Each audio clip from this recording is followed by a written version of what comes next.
we will now move into our LOC updates. And if you don't know what an LOC is, it's a local organizing committee. They are groups of representatives of various different faith walks, interfaith walks, working together to address the areas of needs and concern in their community.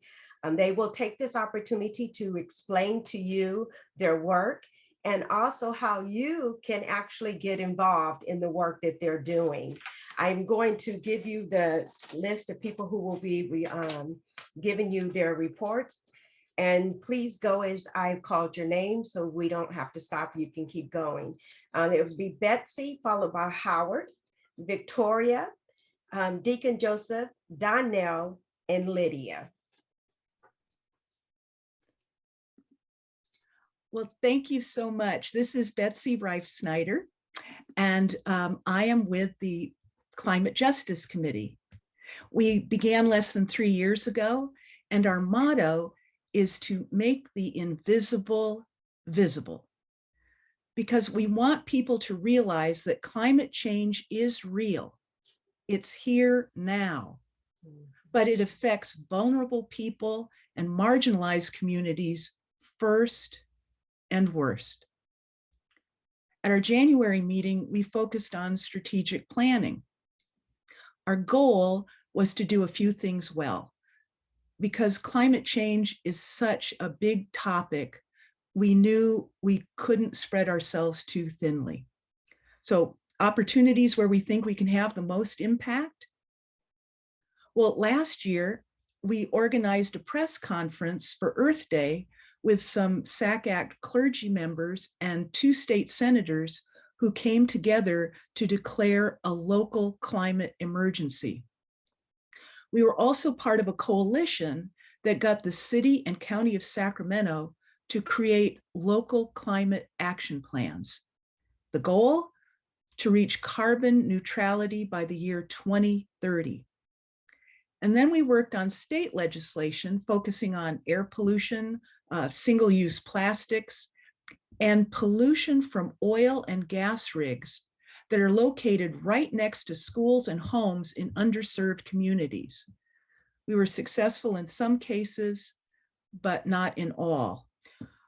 This year, we're focusing on 4 areas. Number 1, citywide electrification. The city of Sacramento asked us to assist them in reaching out to underserved communities to advocate for equitable electrification. Number 2, we're acting as watchdogs to make sure the city and county implement those climate action plans. And we're making sure that environmental justice representatives get appointed to the county's 13-member Climate Emergency Task Force. Number 3, we'd like to build up what we're calling Care for Creation congregations. We hope to develop a toolbox to help any interested congregations to measure their own carbon footprints, and also to help their families and houses of worship make changes so they can help combat climate change locally. And then lastly, once again, we're tracking state legislation. We're working with environmental and environmental justice organizations that are lobbying at the state capitol on climate and air quality bills. So far, one of the bills that we are actively supporting this year, it's called the Climate Corporate Accountability Act. It's passed the state Senate and it's now being debated in the state assembly. For us, the bottom line is climate change affects all our lives and much of the work of SAC Act. Everything like housing and homelessness, immigration, education, mental health, racial justice. So please let us know how our LOC can help you in your work. We meet on the 2nd Friday of the month at 1:30 p.m. and we're on Zoom for the foreseeable future. Everyone is welcome to join us, and I thank you.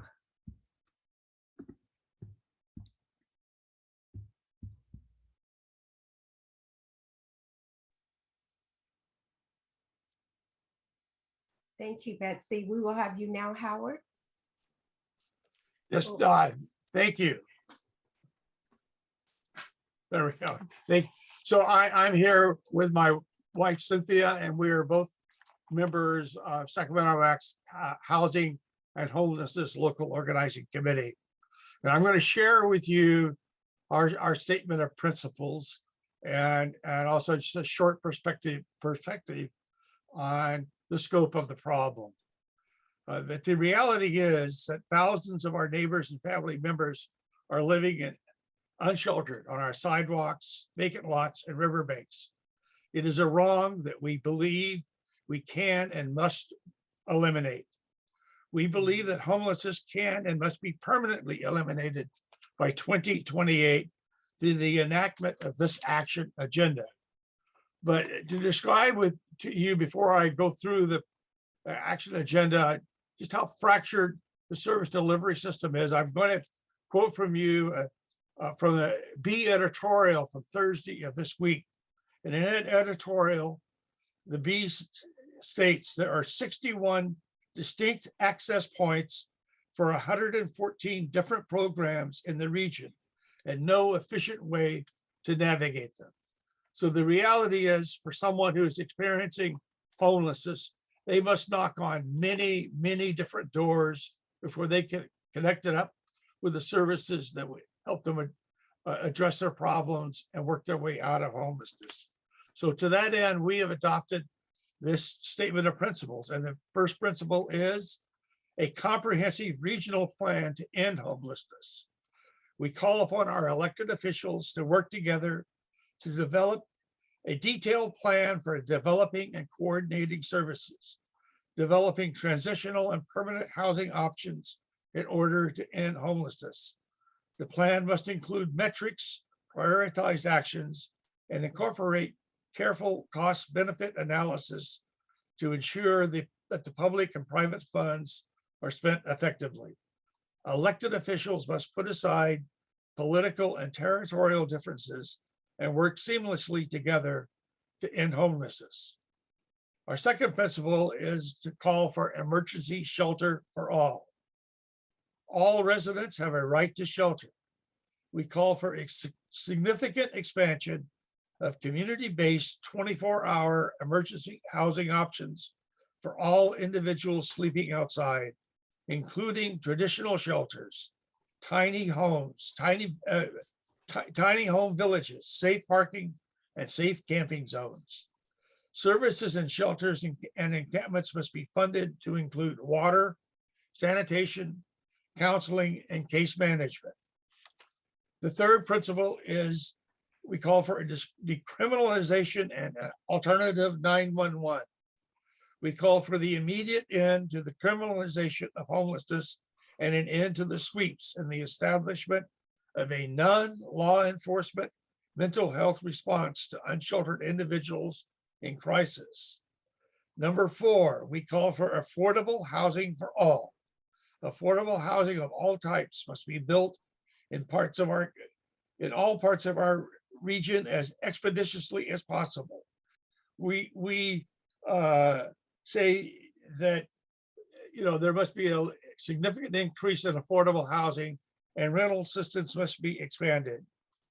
And then our fifth principle is a call for budget reprioritization, the moment I can't say it, and transparency.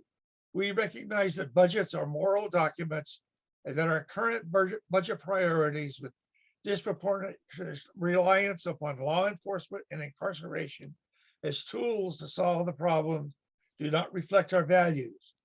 We call for all jurisdictions to embrace transparent and community-based budget processes and the reallocation of funds to community development, education, and job training, public health, and housing.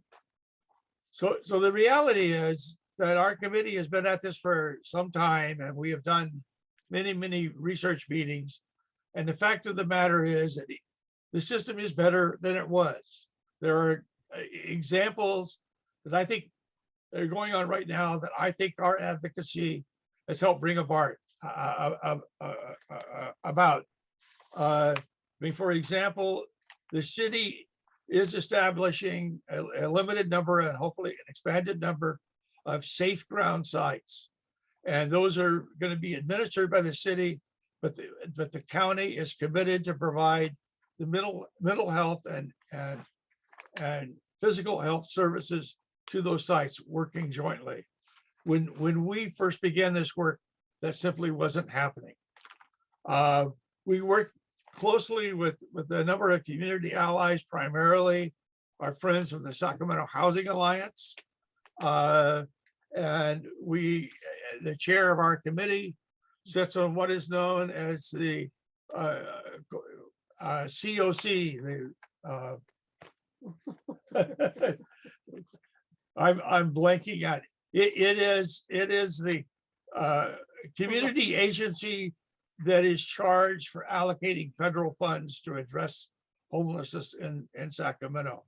So we're in a position where we have a say and a voice as to what's happening with this. And hopefully we will succeed in our call to see a comprehensive plan adopted. Our committee meets the third Friday of every month via Zoom at 9 a.m. And we certainly welcome any of you who would like to join with us in our quest to end homelessness in Sacramento. Thank you. Thank you, Howard. Thank you. That was great information. Next, we're going to have Victoria. Hello, my name is Victoria Deal. Excuse me. I'm here to represent Hidden Powers LLC. Hidden Power LLC is part of the Live Free structure focused on the Sacramento County. The group is composed of Sacramento County local small business owners with a focus on improving funding strategies to help improve accessibility to small minorities, small minority-owned businesses in Sacramento County. And by looking at things from a transformative justice and community-based perspective, this group is new, and this year's focus is around the ARP County funding geared towards small business owners and voter engagement. We learned through training that power is often hidden. This group meets twice a month. Our last meeting was this. We discussed our community concerns in regards to our districts. After expressing our concerns, we had a training on systems of power in Sacramento County. Currently, we have 5 active members. Also, a shout out to myself for being our LOC chair. And it says that I have made every meeting and LOC events such as the DA Forum, Court Watch, ACA3 activist training, and I will be representing this group today. So thank you. And shout out to Lorraine on the opening of her second location at the Art Mall and for being a new small business owner. To get help with marketing and great support for participating in a COVID outreach grant through the SAC Act /UC Davis/Kaiser. And shout out to Nicole Scott for being the recipient of the SAC Act Wellness Grant, which is a total payment over 9 months of $2,400 for providing self-care to the community and other leaders that get the hard work done. Thank you. Good afternoon, everybody. I'm Joseph Johnson. I'm the lead for the Live Free Committee. Live Free is basically working on, well, let me go back. We started about a month or 2 ago working on our vision. So we've kind of upgraded ourselves. So we're working on supporting and loving people impacted by the system. We're talking about the justice system. We reduce punishment for everybody that's involved: jail, pretrial, foster care, electronic monitoring, et cetera. Because we find that sometimes that's a little over excessive. In fact, in a lot of cases, we try and build into restorative justice options to replace punitive options like the police, probation department, prison, and not just have them juggle some of the responsibilities around like they've done with bail. We also want to build collective power. So we're trying to empower missing middle class and independent folks in Sacramento and trying to get them more involved in voting. A lot of people out there don't think their vote counts. They don't know how to get involved. So we're trying to work on models like they did in Georgia, where they got like 10, 20% more people to go to the polls and actually vote. And a lot of times these people don't sure what to vote for or how to vote for it. So we're providing some educational opportunities for that as well. Speaking of voting, we're working on the 2022 elections. We've got the district attorney's office open for candidates. The sheriff has got 2 candidates running. City council members and county supervisors have to be reelected during their terms. So in fact, we've already had a forum with the 2 district attorney candidates, and we think that went well. Each of them could kind of speak about what they want to do and present and how they want to change things for their agency. We're also involved in voter engagement. We do go out to some of the meetings that they have, the different candidates when they have their meetings and all, and ask them different things. We go with the voters, the different organizations, and talk to them about voter engagement. And then we also work on state policies. We've worked on a couple of statewide policies that affected incarceration or some aspect of it. So we try and do it from the local level as well as statewide if we can help. So local policy advocacy is another thing that we do. So we provide public comment and support. We go to city council meetings, board of supervisors meetings. We can even go to the legislative meetings and provide our perspective and then talk about the importance of prevention and what it looks like from the city citizens' point of view with some of the laws that are out there. And then accountability is another point that we work on. We've got Court Watch, which is a program where we monitor the arraignments and other court cases. A lot of times we find little flaws in it or how people are not reacting to things we think shouldn't be happening during this process. So we speak back to not only the court system, but to the families that have gone through it, their attorneys. We work with district attorneys, some private attorneys, and other legal groups to help get people through the system and get it done fairly. And that kind of summarizes what we're working with. I also mentioned that we're working with the jails as well, because we know there's got some issues with the jail. Why are the COVID going around? Are you putting people in jail with COVID affected people? And just making people aware of that. So we meet on the 2nd and 4th Mondays of every month from 6:30 to 8 p.m. And if you'd like more information, you can contact us at www.sacact.org. And I'm Joseph Johnson. Thank you. Oh, go ahead. Go ahead. All right. Good afternoon, everyone. I'm Danielle Prince, and I represent the Sacramento Act Education LOC. My notes are hidden. Okay. Education organizing committees have been a staple over the decades as an ACT action area, bringing together congregations and community members around an issue that's important to them. And the current Education LLC focus started in about 2013 with a mission to increase access to mental health services for students in the Sacramento City Unified School District, which is just one of the 11 school districts in Sacramento County. The initial desire to focus on mental health came in about 2013 or so, when there was an increase in suicides at the local high schools in that school district. And so the members who came together wanted to see how the schools could better support mental health. And that focus is expanded to include the many ways that mental health support is really essential to students, and including things like improving school climate and having preventative approaches so that harsh discipline isn't necessary. And so over time, we've developed a platform to help guide our work and communicate a message about the importance of increasing school mental health, recognizing that students' mental health is just as integral to student success as their academics are.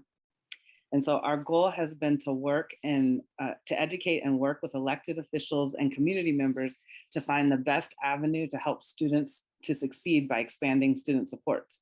And our platform includes 5 components, and it's essentially more people in the form of more mental health support staff, policies that are supportive to student mental health, such as restorative practices or student emotional learning. There's many kinds of programs, but increasing those kinds of supports, more professional development for the whole school site. So not just the mental health staff, but also professional development for teachers and giving teachers the planning time to help improve the school climate in their classrooms and in the building. Our focus also, our fourth P, we call it the 5 Ps. Our fourth P is more avenues for parent engagement, including having a more culturally responsive environment and abundant bilingual staff. You know, technically the district has bilingual staff, but it's really not, it's hardly sufficient for the number of schools and the need. So part of having good parent engagement, which is a benefit to the school climate, is having a bilingual staff. And finally, to support all of this, the 5th P is of course more funding. And for, you know, since we embarked on this platform, we've been urging the district to create a permanent local funding stream so that the supports, these student supports won't be just a temporary program or a grant-based program, but to make that kind of commitment so that it can be sustainable, regardless of how we know when budgets dip and grant funding. This should be as fundamental as academic supports. A few of our key strategies over the years have included, we work to rally the community around a parcel tax initiative to help directly fund these mental health student supports we were encouraging. And, you know, we came together and we worked really hard, and unfortunately we did lose the measure, but it was by just a few percentage points, but we were able to demonstrate that the community did value this effort, and it gave us additional opportunities to describe our platform. A core element of our work has been strategic partnerships with other organizations that are in the community that are also concerned about school-based mental health access. And so, for example, we have partnered with the Black Parallel School Board, Hmong Innovating Politics, and Brown Issues to push the district to focus on mental health access and to create mental health access supports, and to use the money that they were using for school resource officers instead on mental health supports. And so our effort with this coalition did result in the district agreeing to stop their $1 million contract with SROs to create a community safety plan that would include investments in mental health supports and school climate. And when we saw that the district hadn't begun that work, the coalition drafted a 100-page plan for how the district can specifically achieve those goals and turn that into the district. And we're still hoping, COVID sort of interrupted that because students weren't on campus, but we're hoping to be able to reconnect to the district to talk through that plan and see how it can be put in place. We're also members of another multi-organization collaboration, which is called the Ad Hoc Mental Health Coalition, and it focuses on all the districts in the county to amplify the message of mental health access in schools and make recommendations to elected officials about evidence-based practices and policies that increase student mental health support. Our LOC has hosted community forums to learn about and ask questions of local school board candidates on pretty much every election year. That's an activity that we do. We are also at an interesting moment right now with, you may or may not have heard, there's an immensely increased interest and investment in mental health through California, especially focused on schools. The governor's budget, last budget, focused on $4 billion to improve the overall mental health infrastructure of California. And of that 4 billion, 3.5 billion is expected to have some type of partnership with schools so that mental health support can reach students.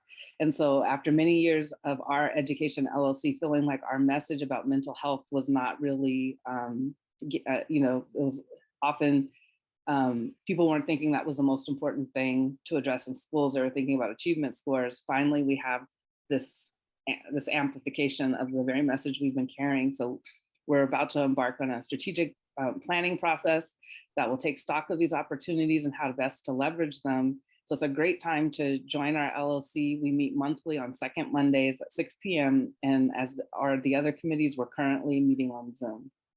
Thank you. En este último año, nuestro comité ha estado apoyando un camino hacia la ciudadanía a través del proyecto de ley de reconciliación Build Back Better Act.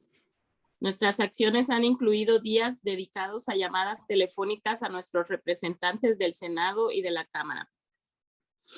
Hemos sido parte de acciones estatales y nacionales con otras organizaciones de Pico, California y Faith in Action. En este momento todavía no hay una respuesta en voto, pero vamos a continuar en esta lucha. En el mes que viene vamos a tener una acción virtual para continuar exigiendo que el Senado siga apoyando a nuestra comunidad con un mejor futuro. El trabajo del Comité de Inmigración es mantener a nuestra comunidad informada de todos los cambios en el sistema de inmigración y de justicia del país y organizar nuestras comunidades para tomar acciones para lograr los cambios que se necesitan para asegurar un mejor futuro de ellas. Cuando primero empecé a trabajar con Sacramento Act, no sabía la importancia de trabajar todos juntos para poder ir abriendo camino para los cambios que necesitamos hacer. Hay veces que uno piensa que nadie va a hacer caso de uno, pero nuestra fuerza está en todos unir nuestras voces para lograr los cambios que se necesitan en nuestro sistema de inmigración. A través del Comité de Inmigración recibimos educación acerca del sistema de gobierno y estamos conscientes de la importancia de las elecciones de medio término y el por qué es tan importante que los votantes participen en ellas. Informamos a nuestra comunidad de las elecciones para que nuestras comunidades estén informadas y puedan hacer una decisión informada al elegir a sus representantes. A través del Comité de Inmigración estamos cambiando la narrativa sobre las personas indocumentadas y la participación en las elecciones. Queremos que nuestras comunidades inmigrantes ejerzan su poder para votar sin importar su estatus. En el Comité de Inmigración creemos que un sueño sin acción es solamente una ilusión. Ayúdanos a convertir en una realidad el sueño de un mejor futuro para nuestra comunidad inmigrante. Los invito a unirse a nuestro comité el segundo martes de cada mes a través de Zoom. Recordemos que nuestra fuerza radica en nuestra habilidad de trabajar juntos. Gracias.